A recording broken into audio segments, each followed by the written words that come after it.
వచ్చి మమ్మల్ని ఈ విధంగా అవమానించడం, దీనికి ఎవరైతే ఖండించలేదో అపోజిషన్ పార్టీస్ కావచ్చు, ఇంక్లూడింగ్ నేను కేసీఆర్ గారిని కూడా కోరుతున్నాను, ఈవిడ మీ దగ్గర కూడా పనిచేసింది సార్, మీరు ఖండించాలి, కేటీఆర్ గారు మీరు ఖండించాలి ఈవిడ వ్యాఖ్యల్ని.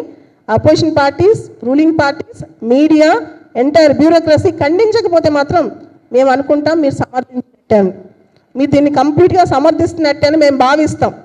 అండ్ మాకు శాంతి కావాలి, శాంతియుతంగానే చేస్తాం. మేము ఎప్పుడు కూడా వాయిలెన్స్ చేయటం కానీ, లేకపోతే గవర్నెన్స్ని దెబ్బతీయటం కానీ, పబ్లిక్ ఆర్డర్ని డిస్టర్బ్ చేయటం కానీ చేయం.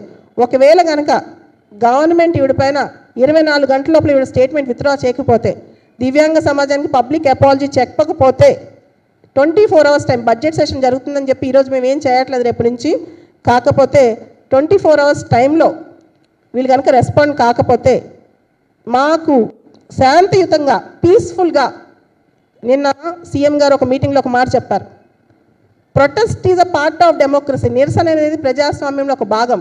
నిరసించే హక్కు అందరికీ ఉంది, నిరసన తెలియజేసే హక్కు అందరికీ ఉంది. నేను చెప్తున్నాను, మేమందరం కూడా జైపాల్ రెడ్డి గారి స్ఫూర్తి స్థల దగ్గర, ట్యాంక్ బండ్లో ఉన్న దగ్గర మేము నిరసన చేస్తాం. ప్రభుత్వాన్ని ఏమనం, ఆవనీయమనం, మేము ఆమర నిరాహార దీక్ష చేస్తాం. ఆవిడ కనుక రెస్పాండ్ చేయకపోతే బడ్జెట్ సెషన్ అయిపోయిన వెంటనే, సెషన్ ఉంది కాబట్టి ఈరోజు కూడా ఆగాం. మాకు తెలుసు గవర్నెన్స్ ఎంత ఇంపార్టెంట్, ప్రజా సంక్షేమం ఎంత ఇంపార్టెంటో. ఈరోజు వరకు దివ్యాంగ సమాజం తెలంగాణలో కానీ ఆంధ్రాలో కానీ వెళ్ళి పోరాటాలు చేయలే, ఒక్క రూపాయి కూడా వీళ్ళకై వీళ్ళు అడిగింది లేదు, ఆ ఉద్యోగాలు కూడా అడిగింది లేదు. చాలా సందర్భాల్లో నేను 12 సంవత్సరాలు సివిల్ సర్వీసెస్లో పనిచేశాను, డెప్యూటీ డైరెక్టర్ డిఫెన్స్లో రిజైన్ చేశాను. 2017లో 167 ర్యాంక్ వచ్చిన ఇలాంటి ఆఫీసర్లు ఉండబట్టే, నా తోటి వాళ్ళు ఇలాంటి వాళ్ళు ఉండబట్టే స్వతంత్రంగా బతకాలి, నేనేంటో ప్రూవ్ చేయాలని చెప్పి మొత్తం వదిలేసి వచ్చి కూర్చున్నాను హైదరాబాద్లో. ఇలాంటి ర్యాంకర్ని, ఇలాంటి ఐఏఎస్ ఆఫీసులని దాదాపు 100 మందిని తయారు చేశాను. ఐఏఎస్ అవడం గొప్ప కాదు, మానసిక లోపం లేకపోవడం గొప్ప.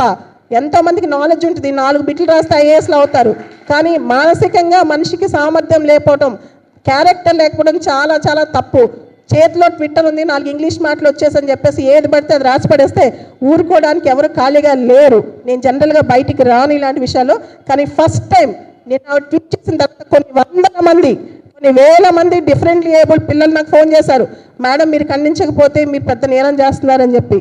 నాకు అర్థమైంది, నేను ఈరోజు బయటికి రాకపోతే నేను బతుకున్నా వ్యర్థం అని చెప్పి నేను మా ఇంట్లో చెప్పే వచ్చాను. ఈ సమస్య అంతమయ్యేంత వరకు నేను ఏమైపోయినా పట్టించుకోవద్దు, నేను ఇంటికి వచ్చినా రాకపోయినా పట్టించుకోవద్దు అని చెప్పి ఐఎమ్ వెరీ రిక్వెస్ట్ చేస్తున్నాం, అభ్యర్థిస్తున్నాం. అందరి తరపున మేమందరం మాట్లాడుతున్నాం. మీరు దీనిపైన ఇమీడియట్గా విని రెస్పాండ్ అయ్యే యాక్షన్ తీసుకోవాలి.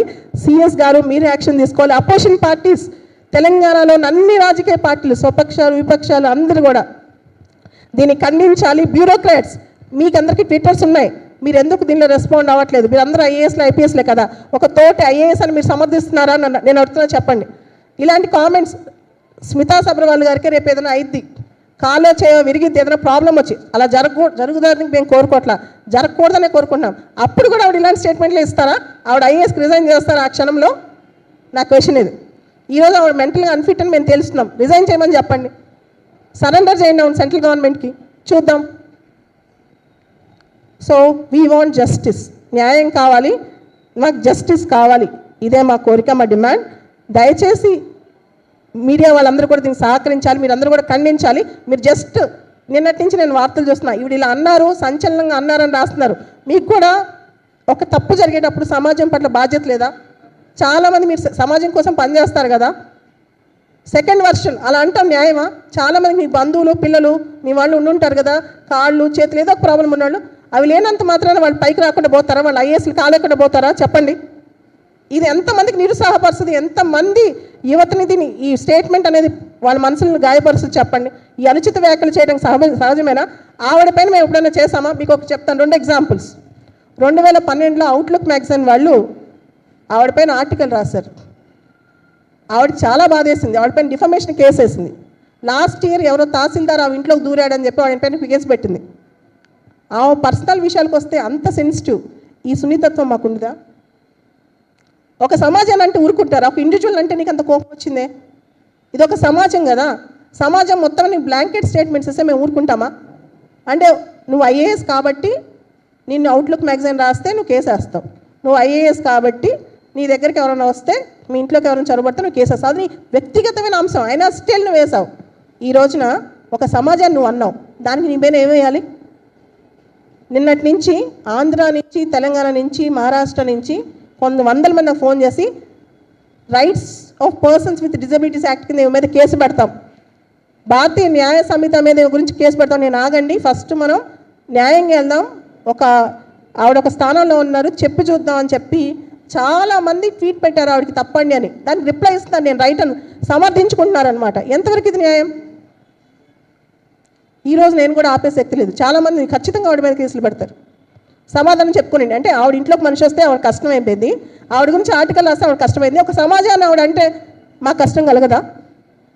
ఎవరు ప్రశ్నించాలి చెప్పండి? Voiceless communities are different label community in India. ఎవరికైతే గళం లేదో వాళ్ళు డిఫరెంట్ లేబుల్. ఇంతమంది మీడియా ఇక్కడ ఉన్నారు, వాళ్ళందరికీ ఎవరన్నా ఇలాంటి గళం వినిపించగలిగారా? మీరు ఎవరన్నా వాళ్ళ గళం తీసుకున్నారా? వాళ్ళ వాయిస్ తీసుకున్నారా? ఈ రోజున ఆవిడ అంటే ఆవిడ చూపిస్తున్నారు కానీ మా వాదన వినిపిస్తున్నారా నిన్నటి నుంచి? Just I'm asking. She just an IAS. ఆవిడ ఒక ఐఏఎస్ మాత్రమే, ప్రజాసేవకురాలు మాత్రమే. ఇది ఒక కమ్యూనిటీ, కొన్ని వేల లక్షల మంది. ఇండియాలో డిజేబుల్ కమ్యూనిటీ 3% ఉన్నారు. ఇంతమందిని అవమానిస్తుంటే మీరు ఏం చేస్తున్నారు? బాధ్యత లేదా నా క్వశ్చన్. అందరూ దీనికి బాధ్యత వహించాలి, సమాజం దీనికి సిగ్గుపడాలి. ఇలాంటి స్టేట్మెంట్స్కి అలాంటి వాళ్ళని కండెమ్ చేయాలి ఖచ్చితంగా. అందరూ ముందుకిస్తే కానీ ఆమె ఆగదు, అందరూ మాట్లాడితే కానీ ఆవిడ ఆగదు. 24 గంటలు చూసాం, ఆవిడ ఆగలేదు, విత్డ్రా చేసుకోలేదు. నిన్నటి నుంచి చూస్తూనే ఉన్నాం, ట్రై చేస్తూనే ఉన్నాం.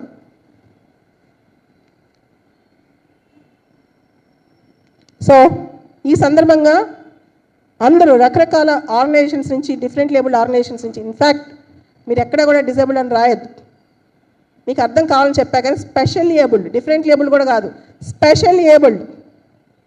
నేను రోజుకి 20 గంటలు పని చేస్తాను అని చేయమనండి.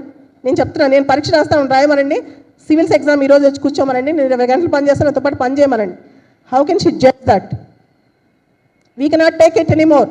The comments are very reprehensive, condemnable, discriminatory, and there is no justice and fairness in her comments. As a civil services officer, she should have followed certain restraint. కొంచెం పరిమితులు ఉంటాయండి.